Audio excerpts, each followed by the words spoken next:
On today's video, we're going to touch on 3 very important subjects. Number 1, did you know that Harald got nerfed? That is right, I'm going to show you what changed in him. Number 2, there is a rumor out there that attack and defense buffs don't work. Well, I'm here to show you that they actually do. And number 3, Heroic Anthem researches. How you should approach Heroic Anthem researches and which ones you should start off with, which ones you should work towards based on the timeline of Heroic Anthem, as well as, of course, your usage of speed ups. So sit back, smash a like on the video, and let's go.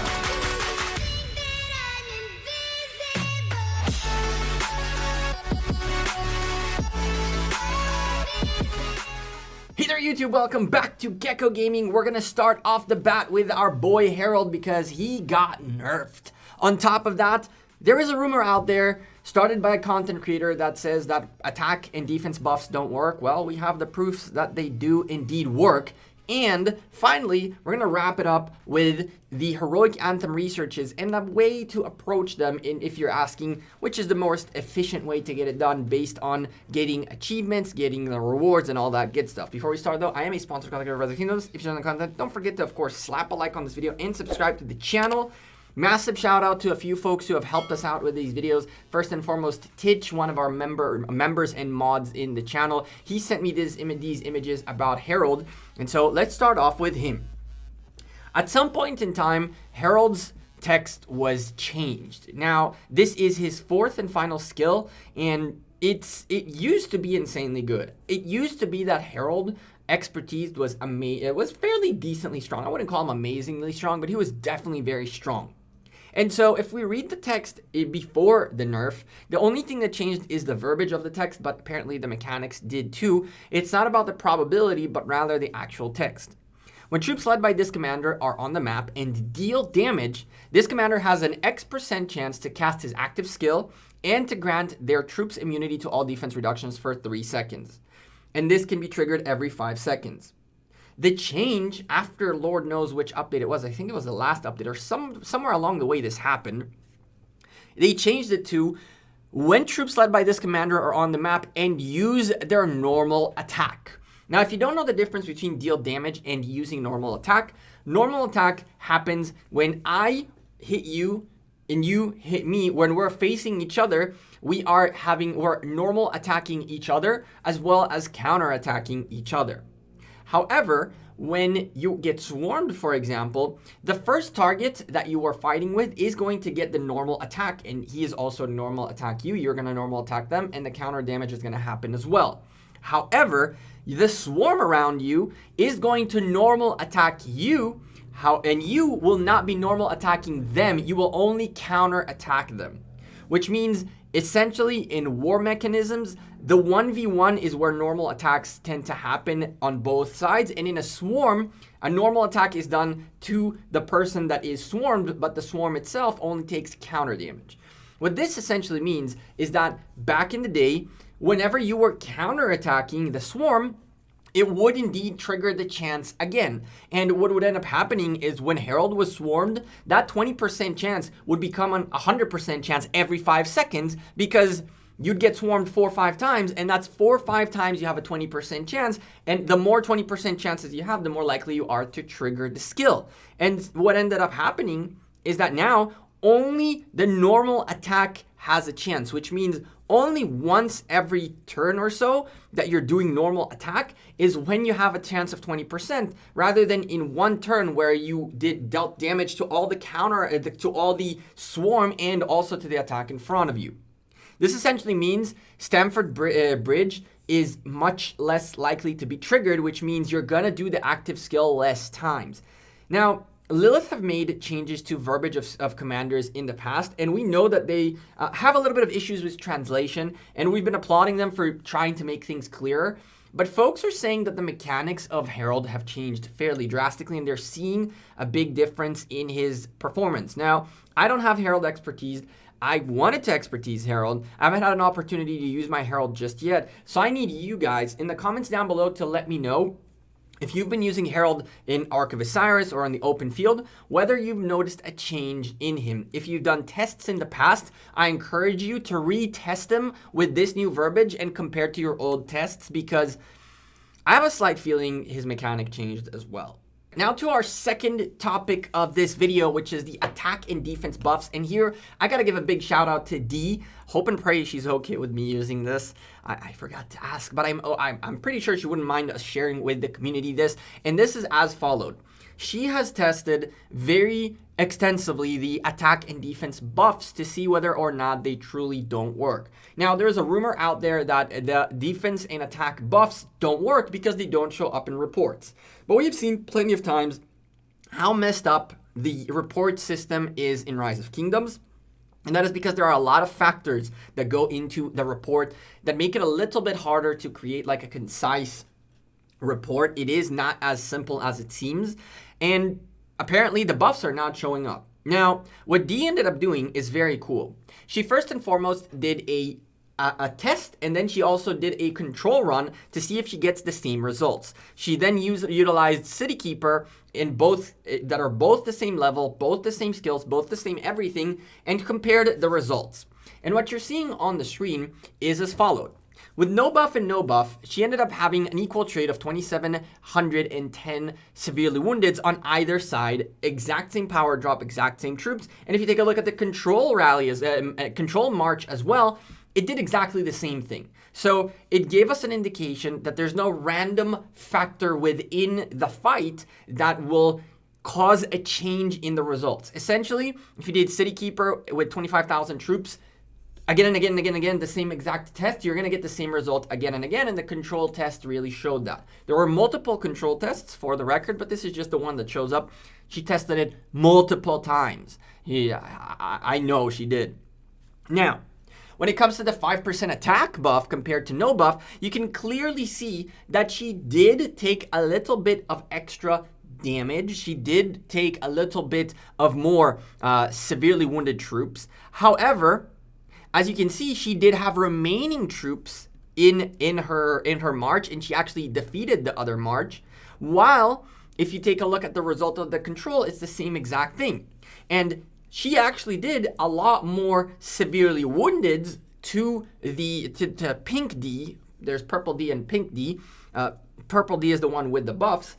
Pink D took a bigger hit by more than 20%, more than 10% worth of severely wounded. And as a result, you can see right there in very clear the difference with the buff and without the buff. Now, keep an eye on the fact that you actually got more severely wounded on Purple D on the left with an attack buff than without an attack buff. And that has to do a lot with the way buffs work in terms of evening out and balancing out the percentage of buffs within your march as a whole. We can have a whole subject of conversation about this, but this will be like some crazy Gekko math stuff, and more than likely it'll just become a meme on the Facebook group. I know y'all in the Facebook group. I see you. If we go take a look at the defense buff, we see the same exact story. We now see that with 5% defense, D is causing the same amount of more severely wounded, and at the same time, she took much less severely, a few less severely wounded than she did with the control test, with the no buff test, by about like six of them. But she also has 1,900 troops remaining compared to the 0 up here.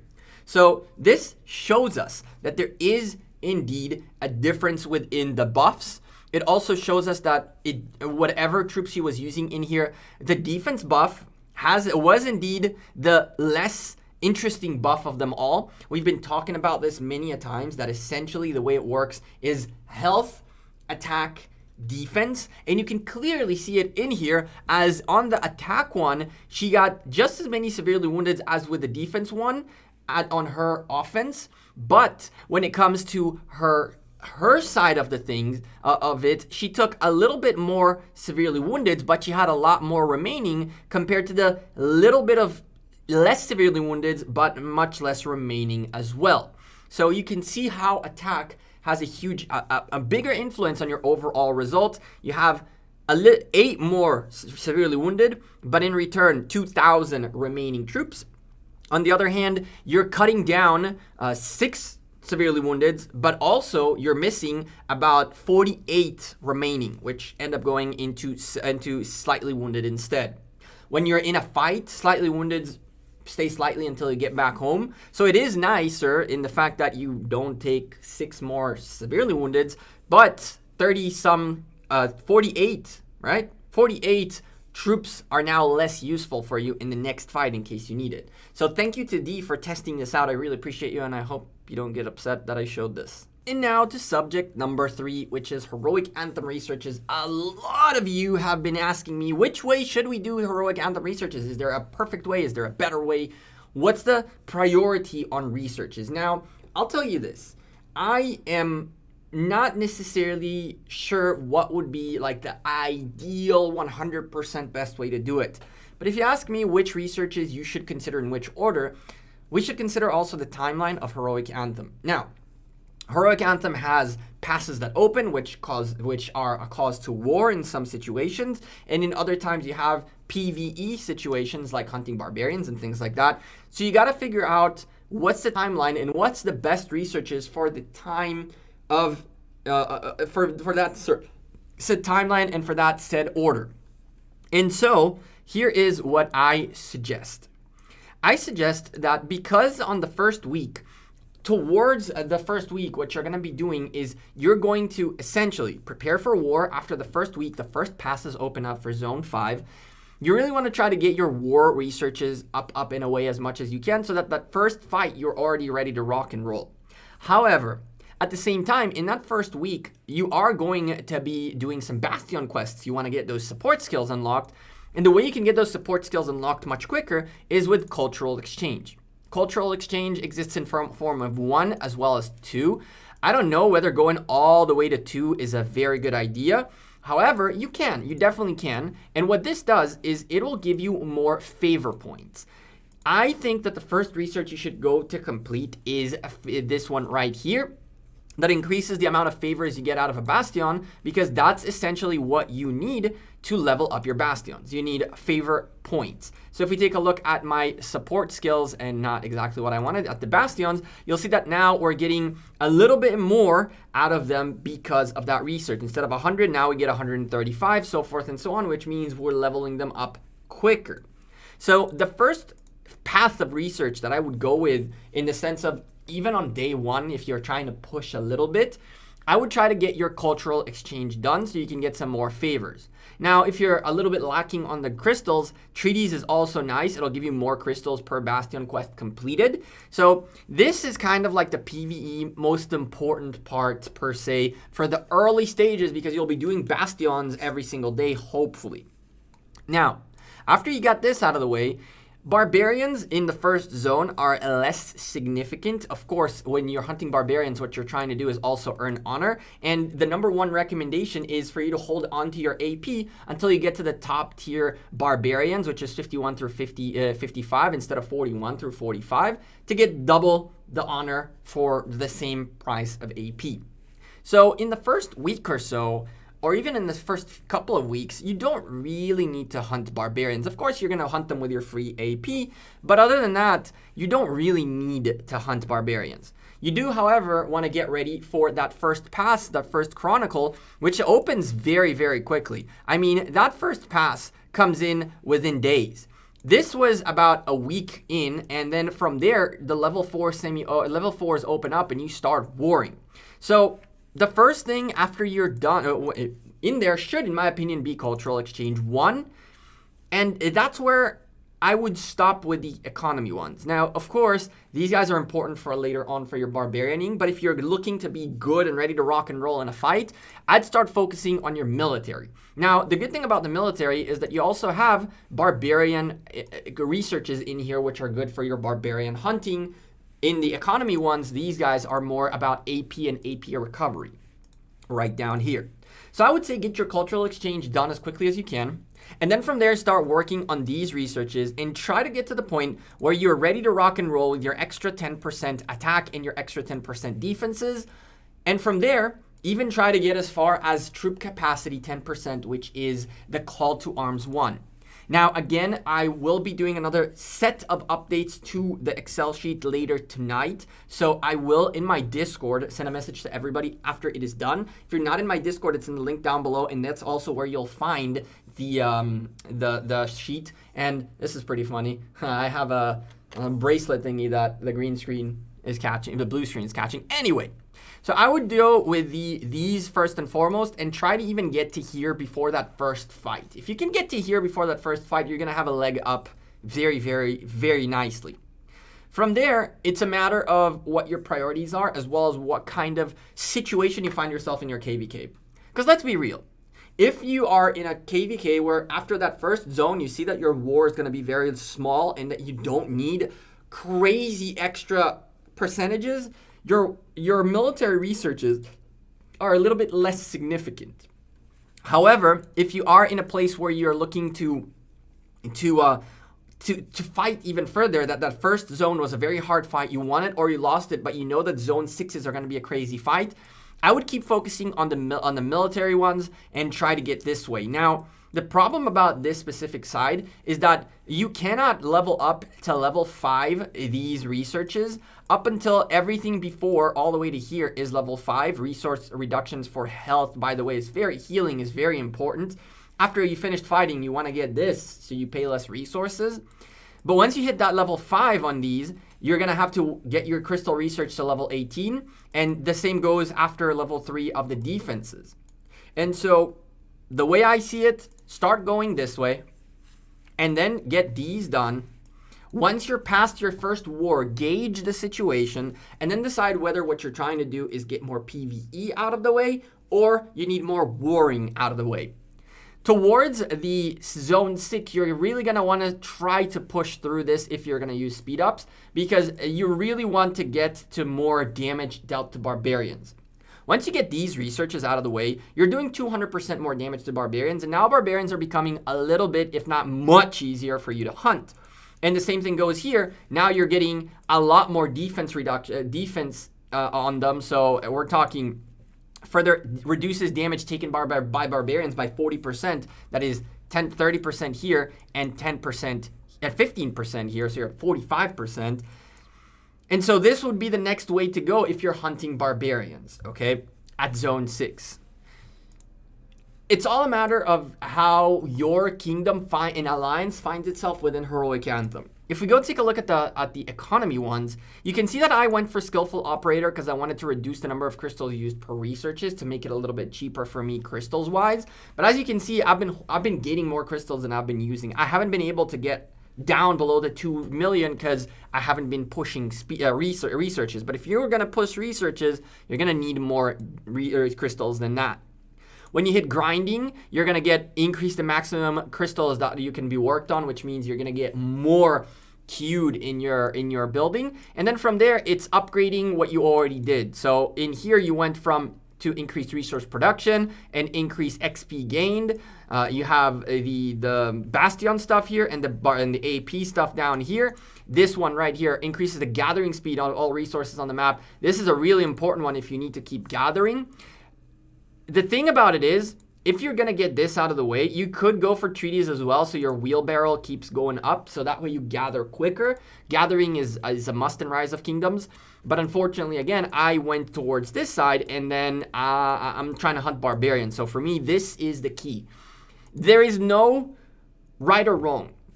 The only thing that you should keep in mind is that the lower level researches will always give you 1,000 crystals, and it usually goes 1,000, 1,200, 1,400, 1,600, and then 2,000, 2,000, 2,000, 2,000, 2,000.